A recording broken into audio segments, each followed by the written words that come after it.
So today I'm reading another Sally Face X female listener. The only warnings is there's a slight bit of smut near the end, but it's just leaving marks or kisses on the neck. I believe that he has many insecurities because of the trauma that he experienced as a child and because of the mask he wears. When you go to the beach, Sal normally doesn't get in the water. He doesn't want his mask to get torn or fly off by a large wave, and if he does, he makes sure it doesn't go past his knee. As much as he adores you, he is also envious of your confidence and unaffected demeanor when you fall flat on your face in public. People fall all the time. So if someone messes up your order when getting your food, you call back the waitress and so they can make the necessary corrections. You met for the first time in college. You could say you were popular, but it was more about how kind you were and how many friends you had.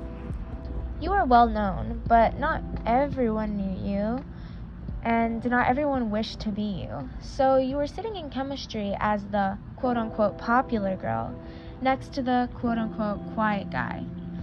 Whoa, that's a sick mask you got. Oh, thanks, Sal says quietly. Did you get it from somewhere, or did you make it yourself? It's a prosthetic. He didn't want to give you too much information since he didn't want to scare you away too quickly. He was surprised you didn't ask him what his mask was for. That hadn't come up in a long time. You've been dating for a few months, but you've only known each other for around a year. Don't you want to know why I'm wearing this?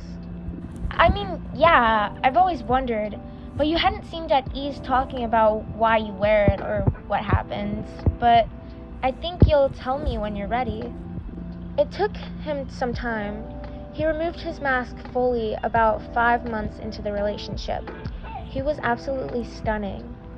You couldn't help but run your fingers through his hair and kiss him like you've wanted to for so long. His lips were surprisingly soft. Larry and Ash were the only people who have seen his face, besides his father, of course. You're now staring at him in awe. I knew you'd look lovely, but I really underestimated myself. He drew you back into an embrace. It was brimming with passion, love, hunger, and a little bit of lust. You felt like it was harder not to kiss him, considering how many times he's wanted to pull off the mask and make out with you, but he couldn't because he was too concerned about how you'd scream in fright or slap him for leading you on for so long, just to be mortified from him under the mask. He was well aware that they were ridiculous ideas. It was dark and rainy outside, and he was planning on taking you out to a nice meal. You had done your hair perfectly. Your makeup was simple, highlighting your best features, and you wore a dress that accentuated all your curves, as well as a pair of sneakers that looked attractive while also remaining comfortable. He was driving with his headlights on, barely able to see due to the heavy rain. Sal, stop the car! Sal!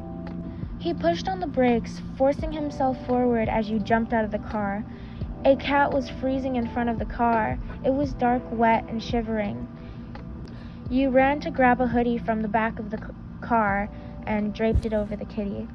Your hair was a mess, and what you thought was smudge-proof mascara was running down your cheeks. We don't have to go if you don't want us to.